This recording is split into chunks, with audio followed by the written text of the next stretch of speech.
Alemanha nazista matou 11 milhões de pessoas, 6 milhões só de judeus. Durante e logo depois dessa barbárie, uma grande leva de europeus fugiu do continente. Pessoas que salvaram as vítimas e foram descobertas, que participaram da resistência contra Hitler, que passaram anos em esconderijos, perderam familiares, bens, identidade, saúde, enfrentando fome, sede e condições subhumanas. E são também, sobretudo, aqueles que inacreditavelmente saíram vivos dos campos de trabalho escravo e de extermínio. Uma parte dos sobreviventes do Holocausto veio reconstruir a vida aqui no Brasil. E são as histórias de vários deles que você vai conhecer agora no Caminhos da Reportagem.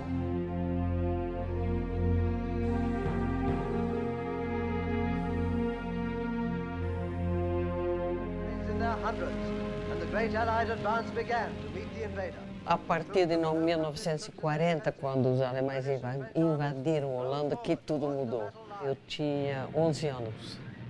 A ideia das alemães era que nenhum judeu iria sobreviver à presença deles. Feroz, né? Feroz mesmo. Olha, da comunidade judaica holandesa, 80% foi eliminado. No fim da guerra, eu acho que eu estava pesando, isso quando eu já tinha comido, uns 30 quilos.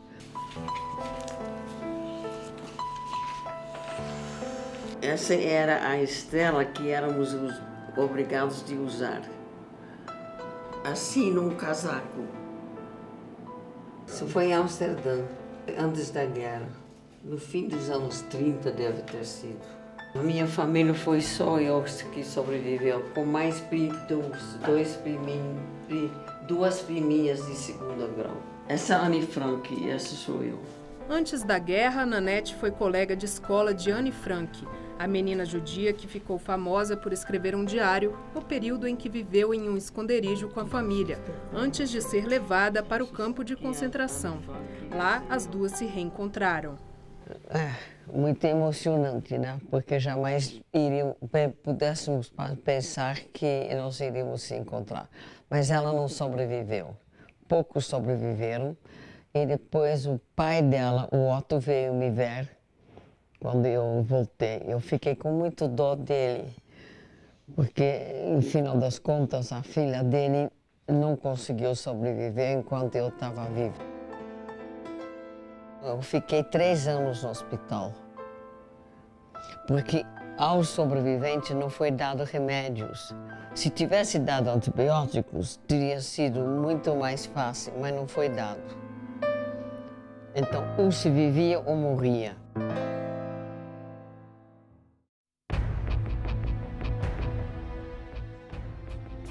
Durante a Segunda Guerra Mundial, seja na Alemanha, seja nos países conquistados pela Alemanha nazista, no auge, os campos de concentração chegou a ter mais de 18 milhões de pessoas confinadas.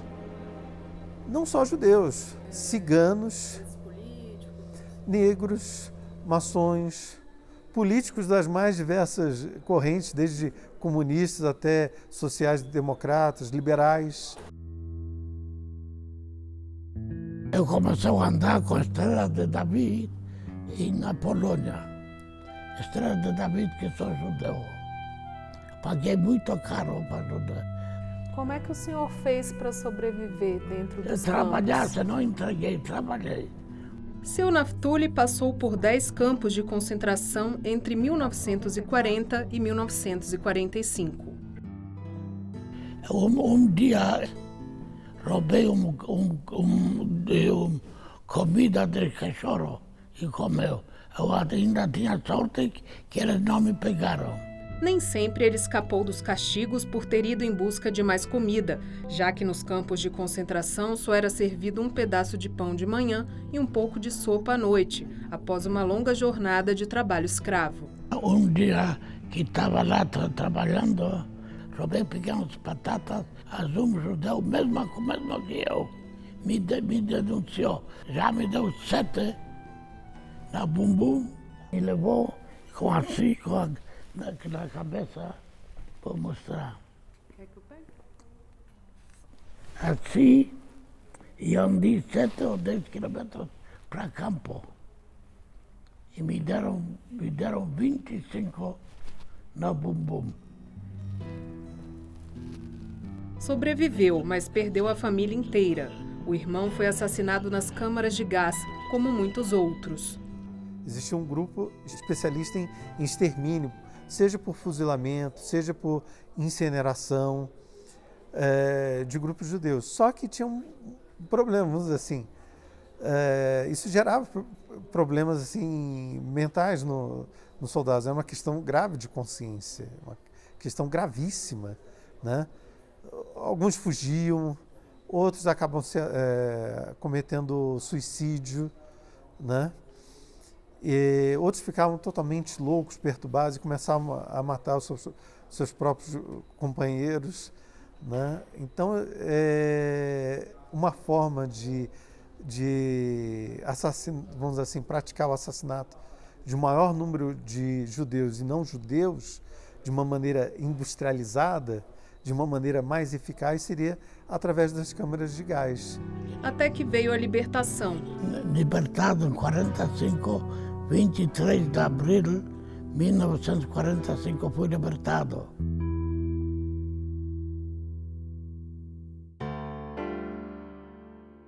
Polonês também, seu Júlio, como é chamado no Brasil, lembra que pouco antes do fim da guerra, os prisioneiros desnutridos, exaustos, sem saber o paradeiro dos familiares e depois de muita crueldade, foram forçados a andar quilômetros entre um campo de concentração e outro. Fato que ficou historicamente conhecido como Marcha da Morte. O meu irmão tinha os pés muito machucados. Ele desistiu, simplesmente falou, não quero mais andar, eu quero ficar aqui, quero morrer aqui, chega de tudo isso. Aí eu com mais 2 amigos, pegamos eles nos ombros, acabamos carregando, chegamos com ele até Ebensee, o famoso campo, o pior campo de toda a Europa, onde 25% dos que habitavam lá morria por semana. A morte estava sempre a um passo de distância. Lá no campo tinha um famoso carrasco alemão de nome Amon Goeth. Ele simplesmente andava no meio do campo e se alguém ele não gostava de alguma forma, simplesmente matava. Pegava revólver e matava. E eu estava numa vez num grupo que ele pegou 2 ou 3 e simplesmente matou. Podia ter sido eu também, porque praticamente sem motivo nenhum.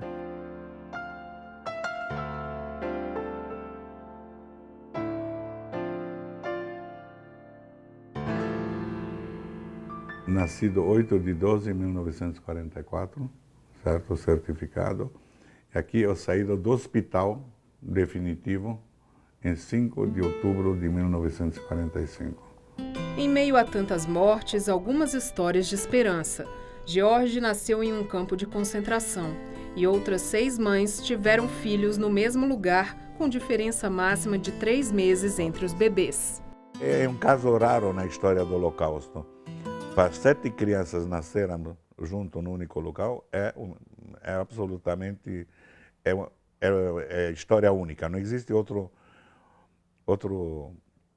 caso semelhante na história do Holocausto, onde sobreviveram 7 crianças que nasceram no mesmo local, dentro de um campo de concentração. Isso não existe. George recorda os momentos mais difíceis relatados pela mãe. Ela teve 3 momentos muito, muito grandes. Quando foi descoberto pelas nazistas, porque ela sabia que estava grávida.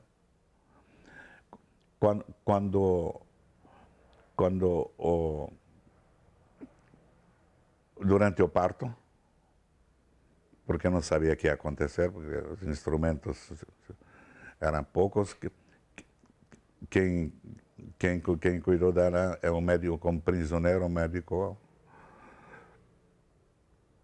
médico húngaro chamado Dr. Kovács, judeu, que cuidou de todas as mães e que perdeu a mulher no Holocausto. Por que Deus protegeu o quem foi proteger nós e nós outros? Isso sempre ficou para ela um ponto de interrogação. Em 6 milhões que morreram, 1,5 milhão de crianças.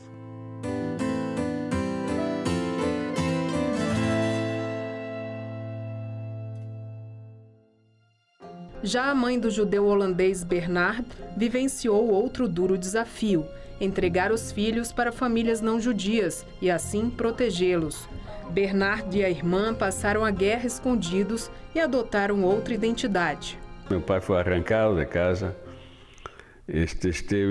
foi levado mandado para um campo de detenção na Holanda, que já existiu desde a Primeira Guerra Mundial por outros motivos. E 15 dias depois minha mãe recebeu uma carta da Cruz Vermelha que ele tinha morto. Em base a isso, minha mãe se entregou a si e minha irmã e eu a uma organização da Igreja Protestante de tendência calvinista que assumia proteger os judeus. Bernard e a irmã passaram por filhos adotivos de 6 famílias não judias até chegarem na 7ª família, com quem ficaram mais tempo. Nós fomos ensinados, indoctrinados, dias seguidos. Meu nome não era mais meu nome, meu sobrenome não era mais meu sobrenome, meus pais tinham morrido no bombardeio de Rotterdam. Como é que foi o reencontro com sua mãe? Porque sua mãe sobreviveu, né? Minha mãe um dia não aguentou mais não ver os seus filhos, soube averiguar através da organização que nos cuidava de onde estávamos, pegou com uma amiga e pedalou 150 quilômetros de bicicleta para vir a ver-nos. E aí, de repente, em inglês se chama out of the blue, aí aparece uma mulher que disse que é minha mãe. Isso sempre tenho considerado o dia mais traumático da minha vida. O relacionamento com minha mãe, eu considero, nunca voltou a ser como eu considero que devia ter sido. Ela sentia culpa.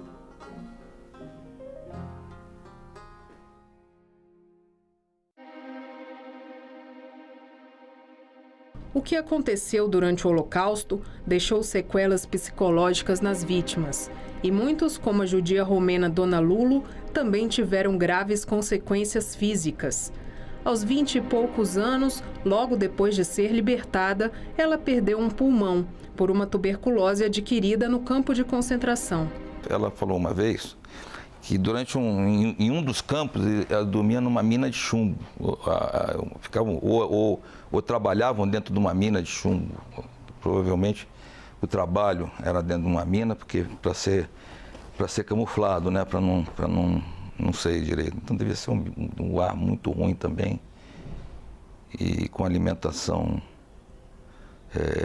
do jeito que era, uma alimentação fraca, né? Aí ela ficou dodói, não é? Totalmente lúcida aos 92 anos e com excelente memória, Dona Lulo tem dificuldade de se expressar por causa da baixa oxigenação. A senhora nasceu na Romênia, na região conhecida como Transilvânia? Conta pra gente. Eu nasci falando 2 línguas, húngaro e romeno. Húngaro em casa, romeno na escola. Pouco antes de Dona Lulo nascer, a região em que vivia fazia parte da Hungria. Depois passou a ser da Romênia. E quando Dona Lulo voltou para lá, ao sair do campo de concentração, já estava sob o domínio da União das Repúblicas Socialistas Soviéticas. Os países das vítimas, como Dona Lulo, não eram mais os mesmos. Eles foram transformados em apátridas, eles perderam a sua cidadania, eles foram expulsos da sua terra natal, né? Então são pessoas que não têm mais lar, perderam suas casas, perderam seus bens, a partir de uma política de intolerância que culminou em genocídio.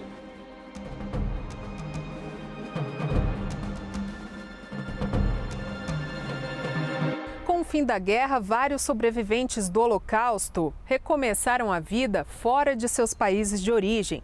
Muitos vieram para a América do Sul, onde buscaram acolhimento na comunidade judaica que já existia por aqui. A região, entretanto, foi também o refúgio de nazistas. É o que você vai ver no próximo bloco.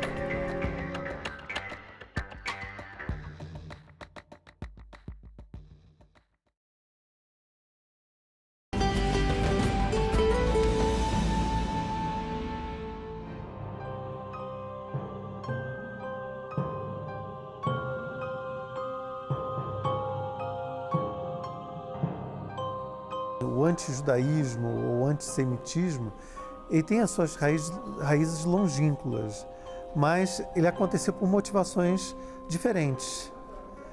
Na antiguidade, nós podemos dizer que essas perseguições, o ódio contra os judeus se devia ao fato de eles serem monoteístas, cercados por povos que acreditavam em várias divindades. Na era moderna, houve outras motivações não só religiosas, que sempre acabou tendo durante a história dos judeus, mas perseguições de caráter ultranacionalista, de caráter social, de caráter até mesmo racial ou biológico, né? Até desembocar na Alemanha do início do século XX.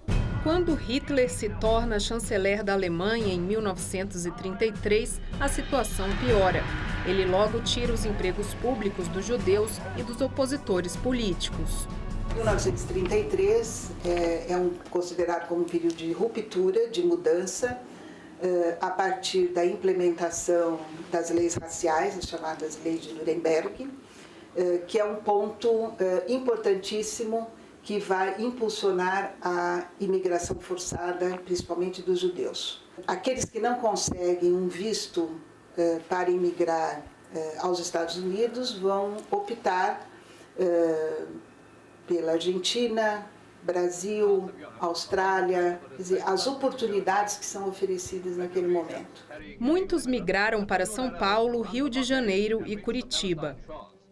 Outra cidade brasileira para onde vieram várias famílias de judeus foi Porto Alegre. Ainda nas primeiras décadas do século passado, eles se instalaram principalmente no Bonfim, que ficou conhecido como o bairro da comunidade judaica na capital gaúcha. Mais tarde, quando chegaram os que sobreviveram à Segunda Guerra Mundial, encontraram aqui uma rede de acolhimento já formada.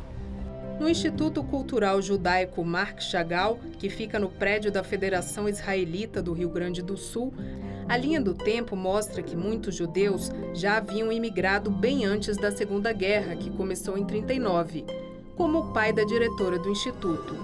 Meu pai veio de Michališka, como ele dizia, Lituânia, no final da década de 1920.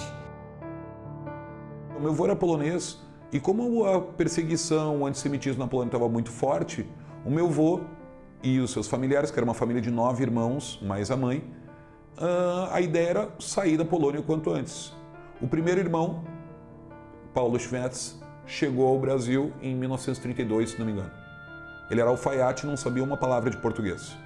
Aí ele começou a trabalhar como alfaiate e mandou dinheiro para vir mais um irmão. Porque, ao contrário do que se diz que todo judeu é milionário e tudo mais, isso é uma mentira. Os judeus da Europa Oriental não tinham grana. Os dois, trabalhando como alfaiate, juntaram dinheiro, mandaram, aí vem meu avô, Benjamin Zvet.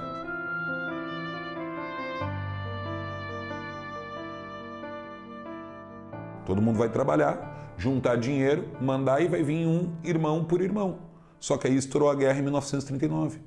O restante da família do meu avô foi exterminada. Os refugiados são aqueles que fugiram dos países ocupados ou da Alemanha a partir de 1933, considerando que as suas vidas estavam em perigo, que as suas profissões estavam comprometidas e a sua própria sobrevivência, assim como de seus familiares. Então eu considero esses como refugiados e alguns optaram por vir para o Brasil e retornar anos depois. Então esses são os exilados. Os sobreviventes do Holocausto são aqueles que estiveram presos em guetos, ou então em campos de trabalho, campos de concentração e, mais especificamente, os campos de extermínio.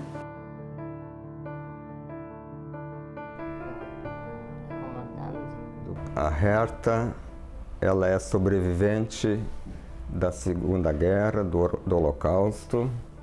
Eu sou o filho mais velho, meu nome é Mário, e ela está no Brasil, oriunda dos campos de concentração. O último foi de Bergen-Belsen, para onde ela foi levada de Auschwitz, onde ela permaneceu algum tempo, onde foi feita a gravação no braço dela. Herta nasceu em 1918 em uma região que pertencia ao Império Austro-Húngaro, mas que se tornou parte da Polônia. Ela relembra a vida antes do Holocausto. Eu era bailarina porque foi nomeada de bailarina. Todos gostavam muito de mim. Estampou vários jornais da época, mas os recortes guardados foram confiscados pelos nazistas. É porque o regime tentava desvincular a pessoa da realidade dela, de todas as raízes. Então eles tiravam todos os pertences, álbuns de fotografia, todas as pessoas que estavam no campo não tinham mais nenhuma referência. Não tinha uma referência de filhos, de pais, de irmãos. E isso aí levava a pessoa a um grande sofrimento psíquico, né? E acabar não tendo nem vontade mais de viver. Ela veio ao Brasil porque foi o único lugar que ainda tinha alguém que ela conhecia que sobreviveu ao Holocausto.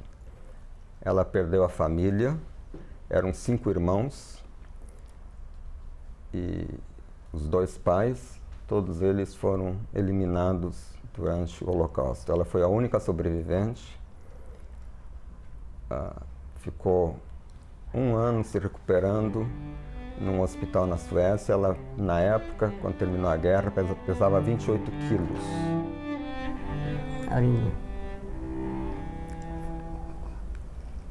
É muito triste. Não desejo para ninguém. Né? É.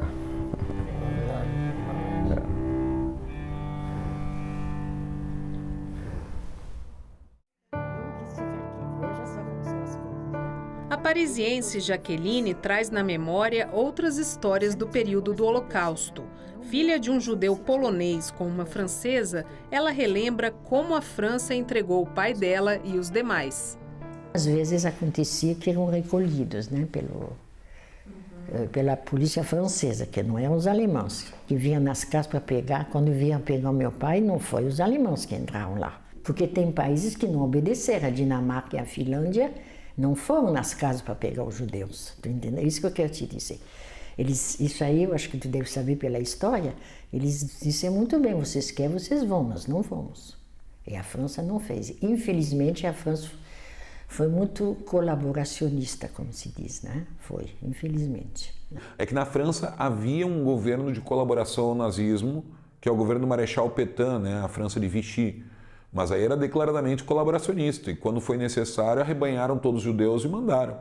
É importante aqui lembrar que não apenas a Alemanha endossou políticas institucionalizadas raciais, mas também a Itália. Quer dizer, nesse fluxo dos fugitivos da Europa, a partir da política adotada por Mussolini, você vai ter também, a partir de 1939, um conjunto de leis raciais inspiradas nas leis de Nuremberg, que são implementadas na Itália. Mais movimentos de resistência contra o nazifascismo se organizaram em todos esses países. O pai de Jaqueline, por exemplo, conseguiu fugir e até ser assassinado pelos nazistas em 1944, foi um partizan, como eram chamados os participantes. Seu pai foi para o interior porque ele foi fazer parte de um grupo de Sim, resistência. Exatamente, de resistência. Ele foi um partizan, é assim que você fala? Exatamente, partizan, resistant, como se diz. Os partisãs, normalmente, eles tinham uma vinculação com o socialismo soviético, na época, comandado pelo Stalin, né? Então, eles não eram necessariamente judeus, mas haviam também judeus partisãs. Outra filha de partisãs, já nascida por aqui, é a gaúcha Ieda. A minha mãe, então, com seus pais, foi deslocada para um campo de trânsito. Já faziam trabalhos forçados nesse campo. Ela tinha um namorado nesse campo que disse a ela: tu não vai sobreviver aqui e eu vou te ajudar a escapar. E ela então encontra um grupo de resistência. São grupos que são mistos de russos e judeus fazendo resistência ao exército alemão em território ocupado. Então esses são os partisãs. Ieda conta que a mãe e o namorado sobreviveram, mas ela se casou com outra pessoa. Os sobreviventes eram almas solitárias, eles se reencontraram nesse pós-guerra na cidadezinha da minha mãe. E eles foram reabsorvidos pelo regime soviético e começaram a ter algum trabalho. Eles trabalhavam em uma escola, mas eles estavam extremamente carentes dos seus laços de família. E foram, então, tratar de recuperar esses laços de família. A minha mãe tinha conhecimento sobre tios, que eram tios irmãos do meu avô, que tinham emigrado ao Brasil antes da guerra. A verdade é que o país deles não existia mais. Houve para começar, uma reconfiguração do mapa europeu. Porque o mapa europeu ele se transformou muitas vezes. Então, com o passar dos anos, alguns países perderam territórios, outros países deixaram de existir, outros países acrescentaram territórios, mas a verdade é que a configuração europeia mudou completamente depois da Segunda Guerra Mundial. A Europa lembrava câmara de gás. Tu quer se livrar desse horror. Tu quer deixar o passado no passado e construir uma vida nova, se isso for possível. Não é apenas a mudança de uma fronteira, não, você tem também a mudança de um sentimento de pátria, né? Então é esse desligamento, é a alteração de fronteira, a alteração de nacionalidades ou a perda de uma nacionalidade. A América Latina também foi o destino de criminosos nazistas fugitivos, em especial Chile, Brasil e Argentina. Bueno, no es que con la posterioridad de la guerra se declaraban en forma abierta, sino que han tenido que vivir siempre bajo la superficie de la luz. Sabían que estaban siendo buscados y perseguidos.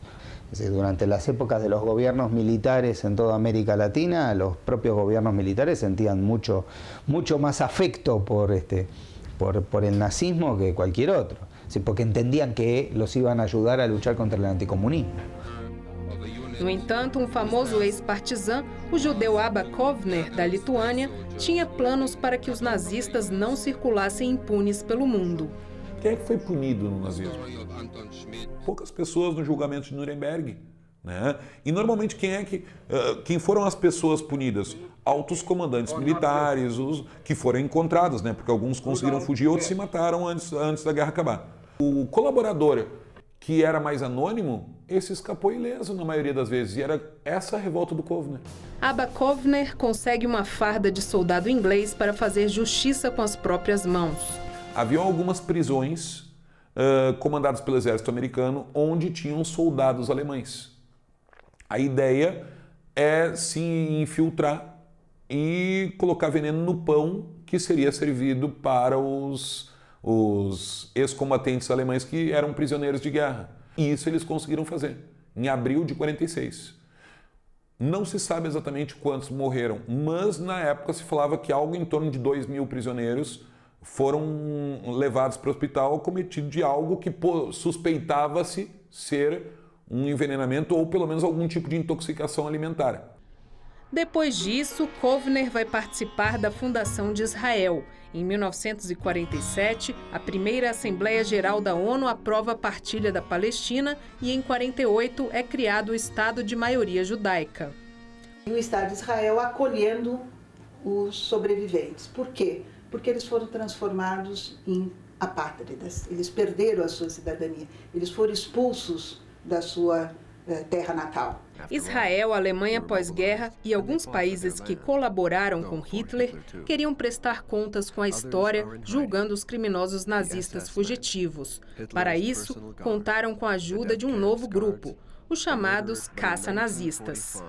Muitos dos caças nazistas, eles foram pessoas que sobreviveram à Segunda Guerra Mundial. Tá? O maior deles sobreviveu a 13 campos de concentração. Alguns ele fugia, ele teve um pouco de sorte, um pouco de habilidade, e depois da guerra ele passou boa parte da vida reunindo documentação para comprovar o envolvimento de todas aquelas pessoas que tomaram parte no genocídio. Adolf Eichmann, responsável pelos trens que iam para os campos de extermínio, foi capturado na Argentina em 1960 com a ajuda dos caça-nazistas. Ele havia imigrado com nome falso e passaporte da Cruz Vermelha. E aí, primeiro pelas vias legais, o governo israelense tentou negociar com o governo argentino, que se recusou a mandar o Eichmann. Como o governo argentino se recusou a mandar o Eichmann, aí sim teve uma ação ousada do Mossad. Quando o governo da Argentina se deu conta, o Eichmann já estava em Israel.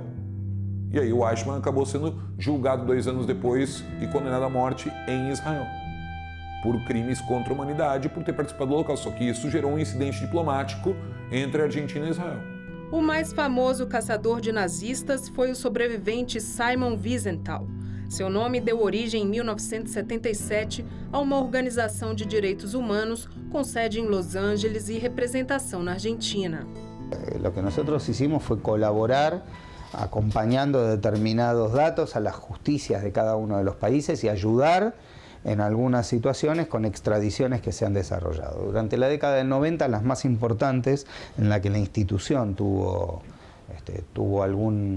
alguna colaboración fueron a principios de los 90 Erich Priebke, que fue detenido estando en Bariloche, y la gente de nuestra institución colaboró en aquel momento con la Embajada de Italia para poder lograr la extradición, porque él fue juzgado en Italia y murió allá, a los 100 años en Roma. En el otro caso, en el año 1998, nosotros sí colaboramos con la detención y luego extradición a Croacia de Dinko Sakic, que fue quien estuvo a cargo del campo de concentración de Jasenovac, justamente en Croacia, y que fue uno de los más importantes perpetradores de aquella época. Mesmo com a atuação desses grupos, muitos líderes nazistas ficaram impunes. Caso do médico alemão Josef Mengele, que fez terríveis experiências com prisioneiros no campo de concentração. A minha mãe conheceu esse médico Mengele, que fazia experiências com crianças e pessoas lá em Auschwitz. A minha mãe passou pela seleção do Mengele. Ela passou por essa seleção, ela e a irmã que ainda sobreviveu. E como ela tinha condição física de trabalho, ela foi selecionada para a vida. Então, essa foi uma seleção onde o Mengele estava presente e ela lembra bem dele. Mengele também foi com nome falso para a Argentina e depois da captura de Eichmann, fugiu para o Paraguai e para o Brasil. Aqui, morreu em 1979, aos 67 anos, no litoral paulista. A ossada foi reconhecida por perícia da Universidade de São Paulo. Outra coisa importante é aquele foramen que eu lhe falei, que aqui não tem osso suficiente para ter implantação junta aqui de 2 incisivos pertinho um do outro. E por isso eles se implantam mais lateralmente, o que causa o diastema, aquele afastamento. O que levou à identificação foi um conjunto de características coincidentes e, por outro lado, a ausência de discordância em toda a pesquisa que nós fizemos, procurando pontos discordantes. E depois do intervalo, o acerto de contas com o passado, depois de 7 décadas do fim da Segunda Guerra Mundial e da criação do Estado de Israel. Voltamos já.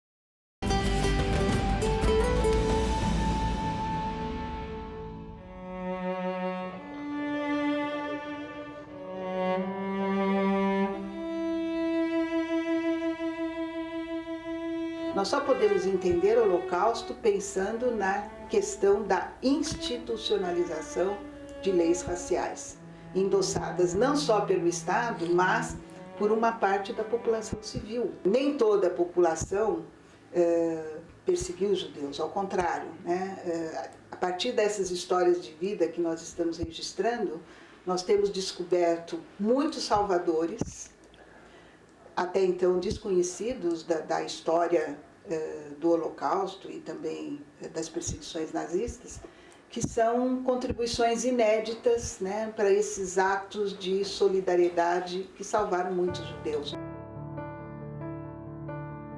Meu pai foi um exemplo de solidariedade. Em 1943, que começou uma perseguição muito forte dos judeus na nossa região lá. E ele sabia que tinha 2 famílias na nossa cidade lá. E ele foi de moto, foi lá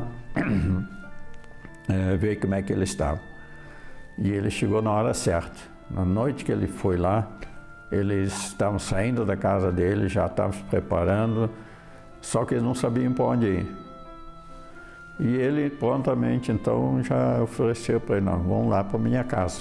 Johannes conta que o pai até ajudou a afundar um navio nazista e foi descoberto. Por isso, apesar de não serem judeus, a família teve que viver escondida até o fim da guerra. E a gente se encontrou de novo com os judeus, passaram a ser nossas famílias, nossos tios e tias, começaram a viver muito com a gente. Eles ajudaram meu pai também a reconstruir a casa.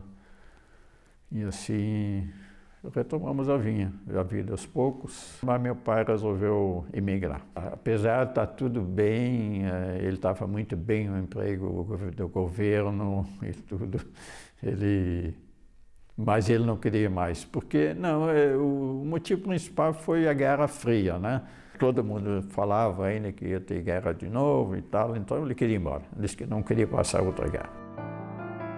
Holandês católico, o pai de Johannes teve sua coragem reconhecida por governos de vários países. Lembranças que ele guarda com orgulho. No Israel, eles costumavam criavam um bosque de honra para pessoas que ajudaram, salvaram judeus, e que fizeram coisas por eles. Então, meu pai ganhou lá. Minha mãe também, em nome da nossa família, foi plantado então árvores nesses bosques de honra.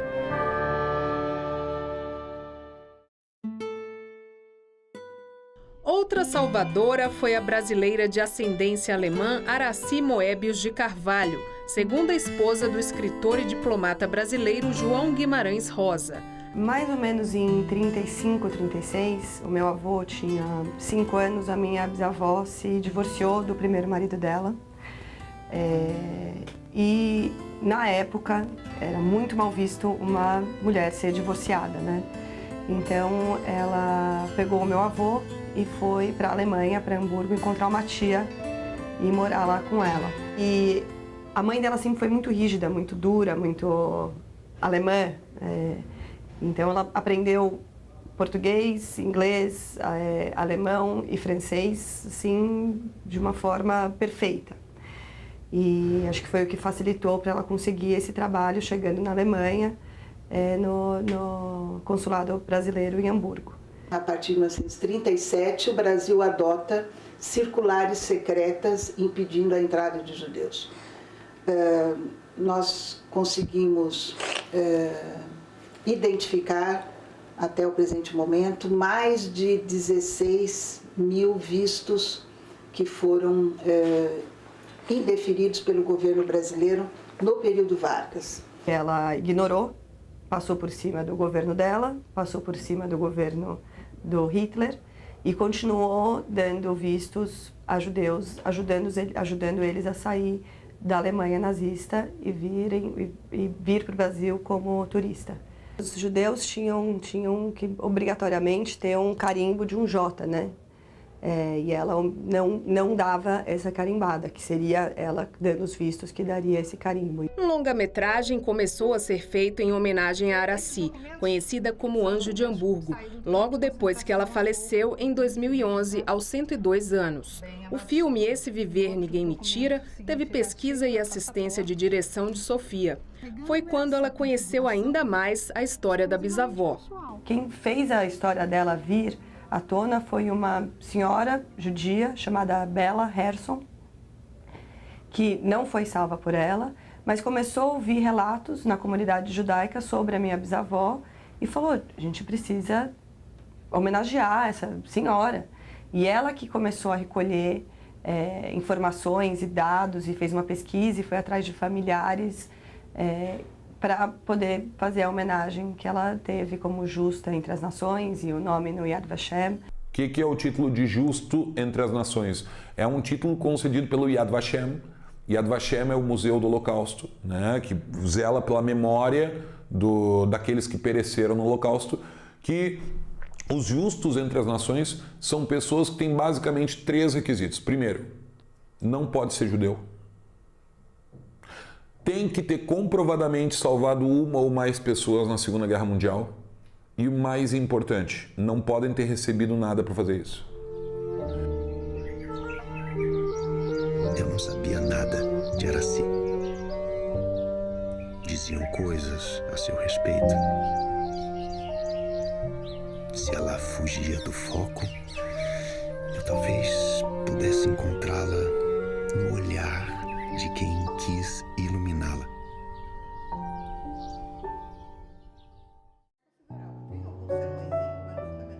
A vida de Anita Benário Prestes também foi salva.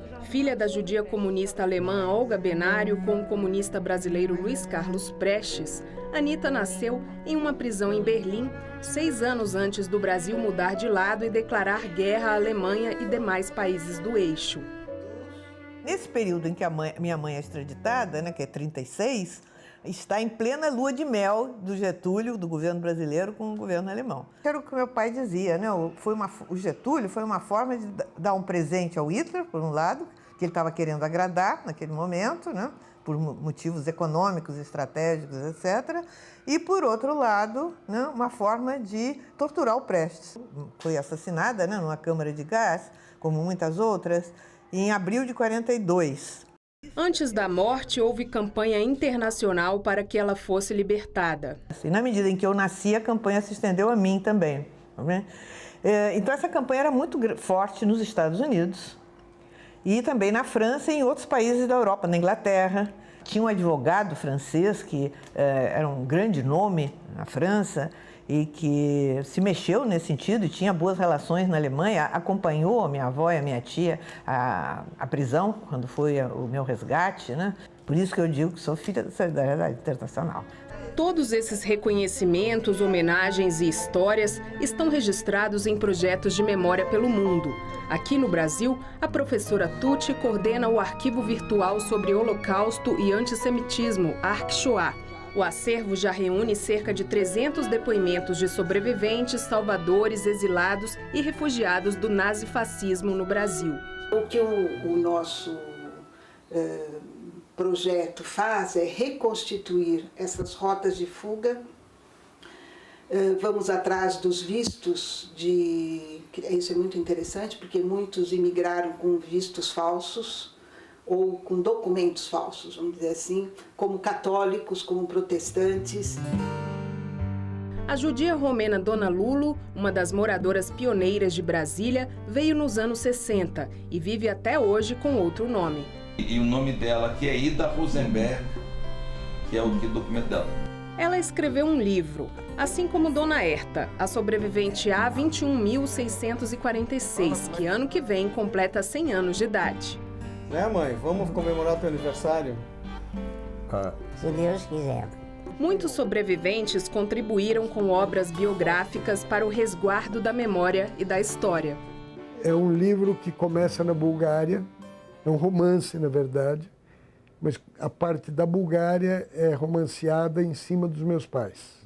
O livro fez com que algo maior fosse lembrado. Com 20 e poucos anos, meu pai virou uma pessoa de posses consideráveis, porque ele era o único distribuidor de automóvel da Bulgária naquele momento. E ele gostava muito de filmar e fotografar. E um jovem com uma filmadora, coisa raríssima naquele tempo, estamos falando no fim dos anos 30, né? Começo dos anos 40. Ele, quando foi levado ao campo de trabalho forçado em 1941, como todos os judeus adultos, homens adultos, ele fez um filme do campo, da atividade no campo. Ele editou isso num rolo de filme de mais ou menos 20 minutos. Mostra o pessoal trabalhando, quebrando pedra, recebendo coisas para fazer comida, fazendo comida, afiando ferramenta, pondo dinamite para estourar pedra. Como ele fez o filme, quer dizer, quem autorizou, por que ele fez, isso a gente não sabe. Mais de 70 anos depois, quando o pai de Salvador faleceu e o livro sobre sua vida havia acabado de sair, familiares lembraram da existência do vídeo e decidiram ligar para o Museu do Holocausto de Washington. É um material único. Segundo eles, praticamente não existe filmes da época feito por judeus e certamente não existe filme feito por judeus em campo, seja de trabalho, seja de concentração, menos ainda, e nesse sentido esse filme é único. No Brasil também existem importantes salas guardiãs da história, como o Instituto Marc Chagall em Porto Alegre. Ele tornou-se um espaço de memória. Ele tornou-se um arquivo histórico no qual nós trabalhamos buscando a preservação deste passado dos judeus que se estabeleceram no Rio Grande do Sul. 70 anos do conflito, não? Quer dizer, a geração dos sobreviventes, nós estamos vendo que é pequena atualmente. Então, é o temor da perda da memória, né? Quem tem a oportunidade de conversar com o sobrevivente acaba sendo uma testemunha também, porque eu sou testemunha de ter conhecido um sobrevivente. Então, quem estiver me ouvindo e tiver a oportunidade é bom se apressar, porque os sobreviventes estão ficando velhinhos e não duram para sempre. O pai de José, judeu alemão falecido em 2015, fazia questão de falar sobre o que aconteceu e deixar tudo registrado. Sua memória também está preservada aqui no Museu do Holocausto de Curitiba. A partir da inauguração do museu, os sobreviventes e as suas famílias começaram a nos procurar para contar suas histórias. Mas junto com a história, muitas vezes nos vêm objetos, passaportes, livros, fotografias, documentos. Nós temos uma boneca que conta a história de uma jovem, tem um violino que conta a história de um outro jovem. Muitos visitantes chegam aqui ao museu e se surpreendem a não ver uma pilha de sapatos, e sim um sapato. Porque com a pilha de sapatos a gente se choca. E com um sapato nós perguntamos de quem era esse sapato, como era o nome dessa menina, o que será que aconteceu com ela, o que será que eu hoje posso aprender dessa história, será que nós vamos conseguir contar essa história?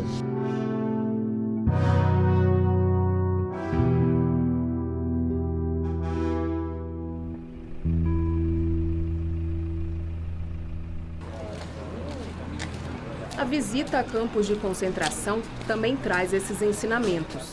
Daniel, que é neto de judeus poloneses, participou do programa Marcha da Vida, financiado por um fundo comunitário. O ponto aqui não é o que os nazistas foram capazes de fazer com os judeus, é o que o ser humano é capaz de fazer consigo mesmo. A capacidade que o homem tem de infligir dor nele mesmo, no seu semelhante. Eu acho que a mensagem, não digo a mais importante, mas a mais marcante dessa viagem foi essa. A gente entra como um judeu ali, sofre com os nossos antepassados, mas percebe que a gente está ali na condição de ser humano. O que culmina na viagem? Uma reflexão bastante problematizadora. O que isto significa? Por que eu vim para a Europa, para um dos continentes mais ricos da história, que deu para o homem a cultura, a ciência, as artes, a música, a filosofia, né? E deu também campos de concentração e campos de extermínio na metade do século XX. Quer dizer, quando o conhecimento humano já estava absolutamente no seu auge, né? Já se conhecia muito. E, de repente, no meio da Europa, monta-se uma máquina da morte. Então, acho que isso tudo é levado em consideração, né? Aonde o ser humano é capaz de chegar em termos do mal.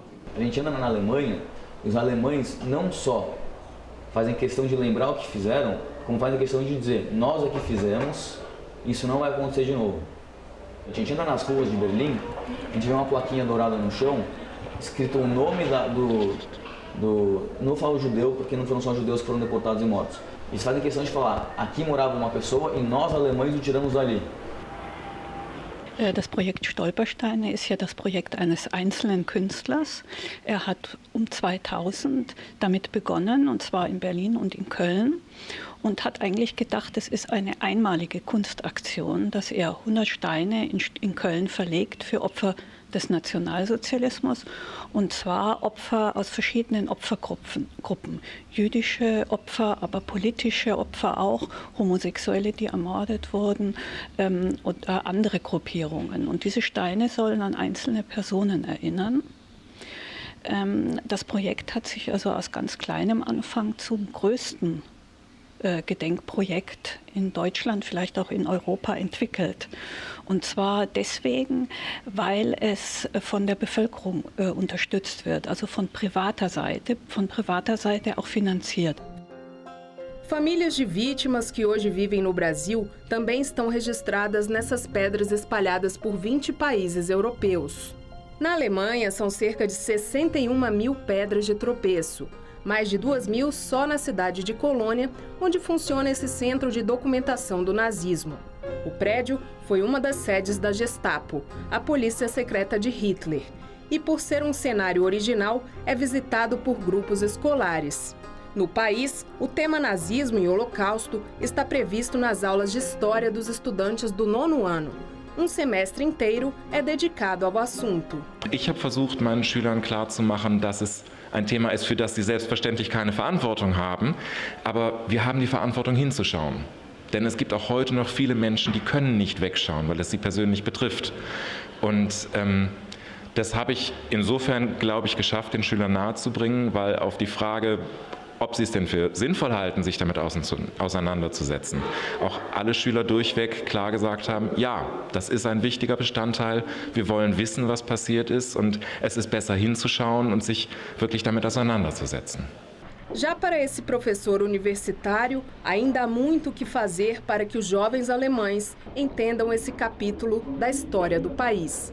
They are surrounded by it in media, and it's a very, very important topic for historical consciousness. So when it's been dealt with at school, they notice as a kind of relation between the general interest and what has been done at school, and therefore they have the impression they are dealing with it all the time. When people deal with them in memorial sites, or when you ask them, and even when you deal with them at the university, you have the impression there is still a lot to be done in terms of knowledge and understanding.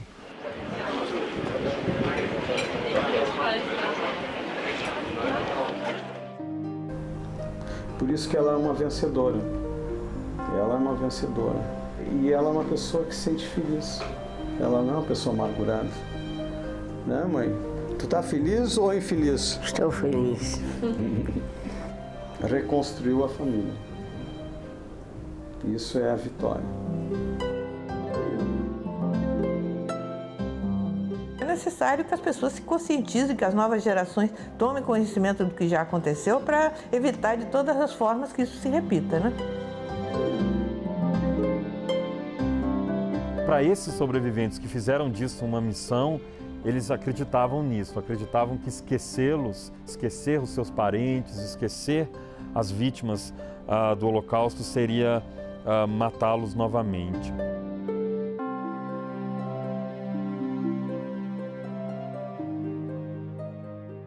A gente tem que tomar toda a precaução para nunca mais ter ditadura, nunca existir hegemonia de poder e assim adiante, para não acontecerem coisas dessa natureza.